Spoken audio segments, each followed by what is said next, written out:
Hello and welcome to the halftime report here on part of Bear Football on the Barroom Network. John Buffone alongside Danny Shimon and Coach T. The Bears trailing the Vikings 12-6 in what can only be described as a very blah first half of football. I'm doing my best not to fall asleep during those first two quarters.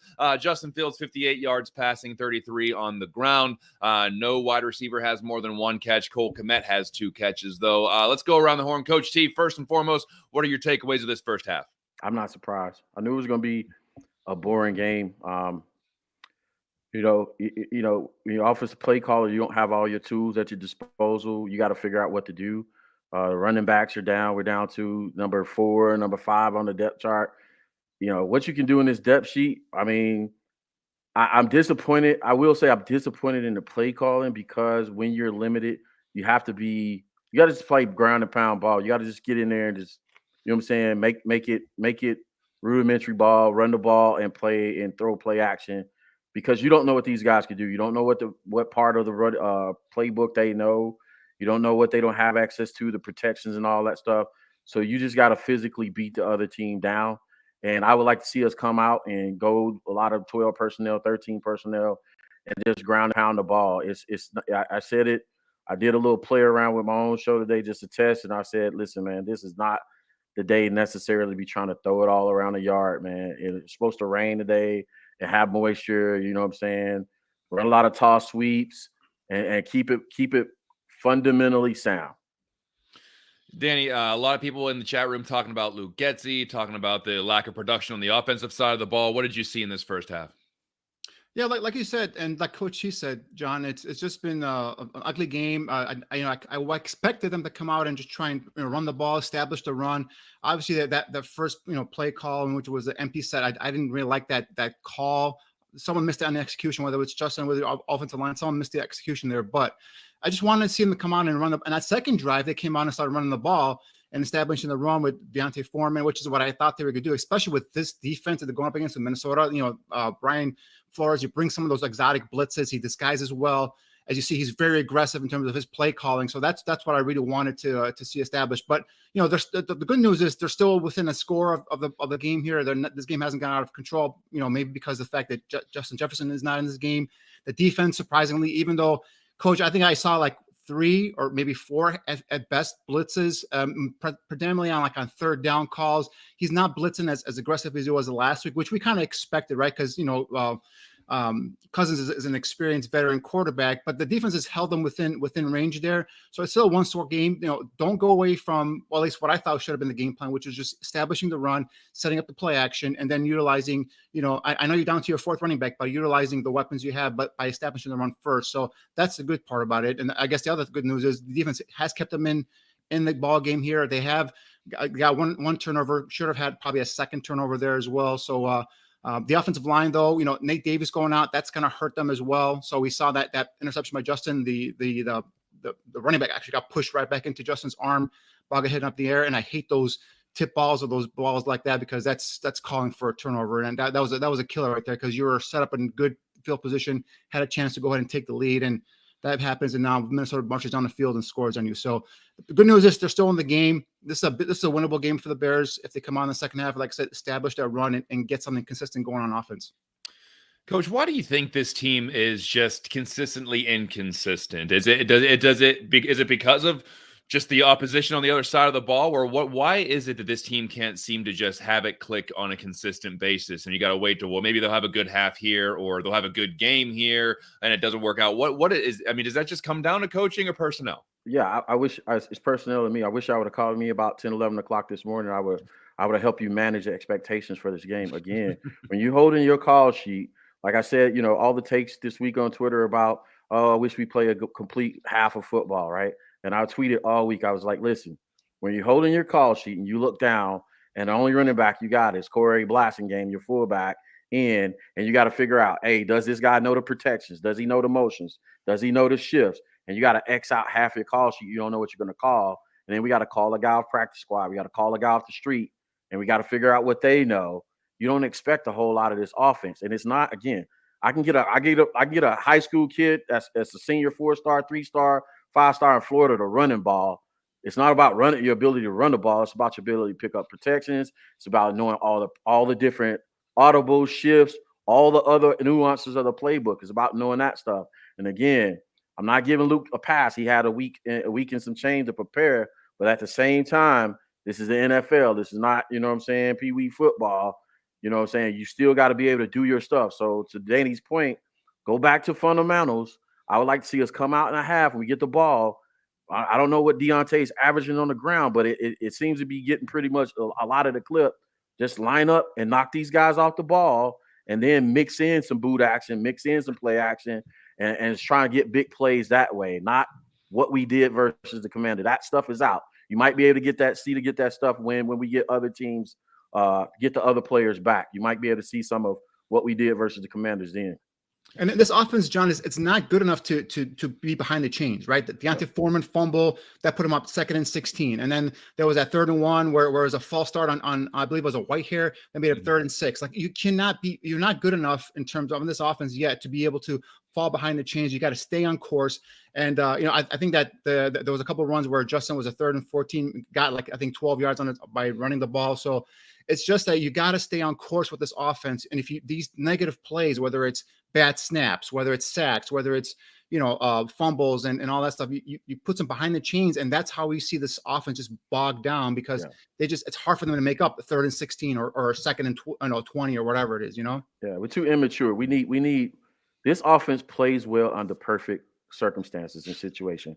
We're too immature as an organization, GM, head coach, offensive coordinator, quarterback, offensive line. We too immature to be able to just expect week in, week out with all this adversity, they come out and they're able to overcome it. So my biggest point this morning was, Luke Getsy, listen, if you come out and you light it up like you did last week, then I'm going to give you your props because that means you overcame something. You grew up in a way, but I'm not seeing it. So I'm not willing to give him the credit yet because he didn't show me he can overcome adversity, NFL type adversities thus far.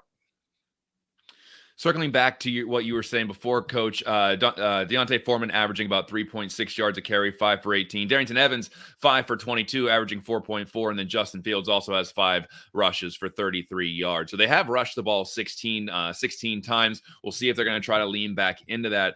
Question I had, and I think, Danny, I'll ask this to you. On that first sack that Justin Fields took right off the edge, it was a free shot at the quarterback. Is that up to the quarterback to recognize that, or is that a protection standpoint?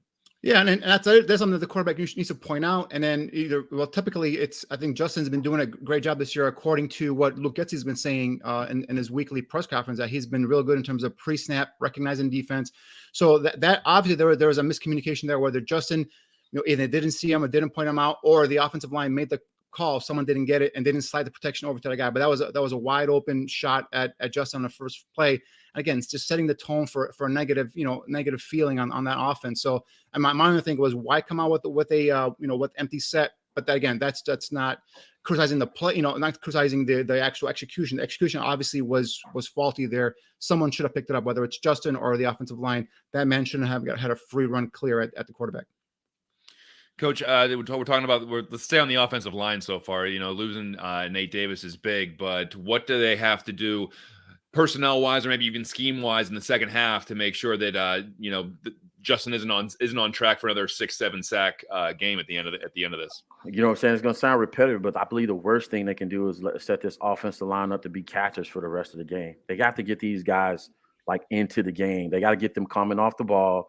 Off the line, that's when you get their juices flowing, right? If they're sitting back catching pass rushers and blitzes the rest of the game, they're going to get lulled into this, defeatism mentality, and it's not going to be like they're actually impacting the game. You see on that one run with Tevin finishes off the play with Darrington Evans carrying the ball, he's hustling down the field. That's what you want to get. That's what you get. That's how you get the running backs juices flowing. That's how you get the crowd in the game.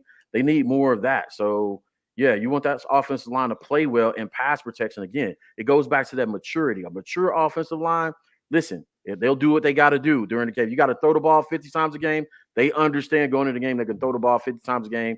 I'm going to be in pass pro. But this immature team, they need that baby. And you got to feed them on the bottle first, get them running the ball. And then they might wake up and say, okay, I'm in the game now. You know, I got pass pro. I'll perform to the best of my ability, make all the calls, make all the protections, slide the right direction, all that good stuff. Moving to the defensive side of the ball now, Danny.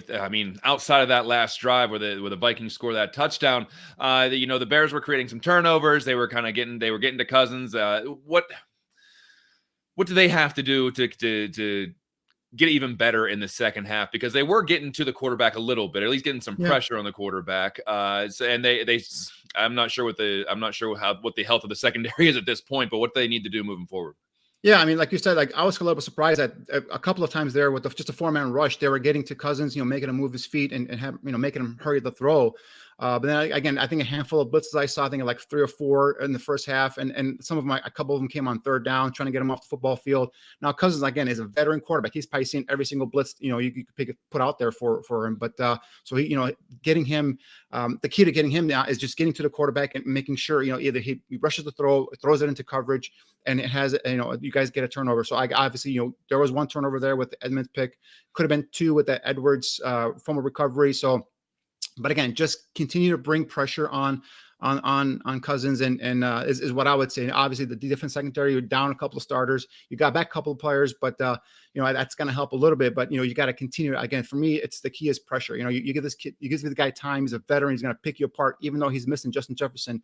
It's just got to continue to pick your spots. Obviously, you can't blitz him every single down. He is a veteran, but you got to pick your spots. And when you do send a blitzer, that blitzer's going to have to get there. Coach, Rock Davis says bring pressure up the middle. Do you agree with that to get Kirk Cousins moving side to side a little bit and try to get him moving and try to get him off his platform a little bit? Yeah. Kurt is not, Kurt is not known for being, the most fleet of foot. So I wouldn't mind a little A-gap pressure, just playing around with the A-gaps look. But like Danny said, it's a veteran quarterback. He's seen all the blitzes, right? You have to time up, when you're going to bling people, when you're not. I said it earlier this morning that, it's not going to be those games where you can just pin your ears and come back after him after play.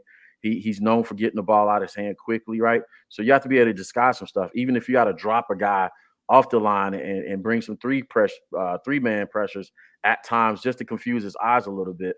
But, I like how the linebackers are playing a little bit. You know what I'm saying? I wish we can get some more push up the middle. On defense, and we just gotta tighten up in the man coverage. I don't like Tariq Stevenson as an outside corner. I've been saying it like a week and a half. I wish we, hot take for me, I wish we move that guy to the nickel, move Brisker outside, because I just like his bigger size on the inside to be able to play the run, play safety, linebacker sort of, and get after it that way. Yeah, but you're down a couple of corners. I don't think you'll be able to move him today. Or you can't bench him today. With Terrell Smith, I think Terrell Smith should be in there starting over. All right, guys. Second half just kicked off. The first play is underway. We'll be back with you as soon as the clock hits 000. Enjoy the second half. We'll be with you right after the game.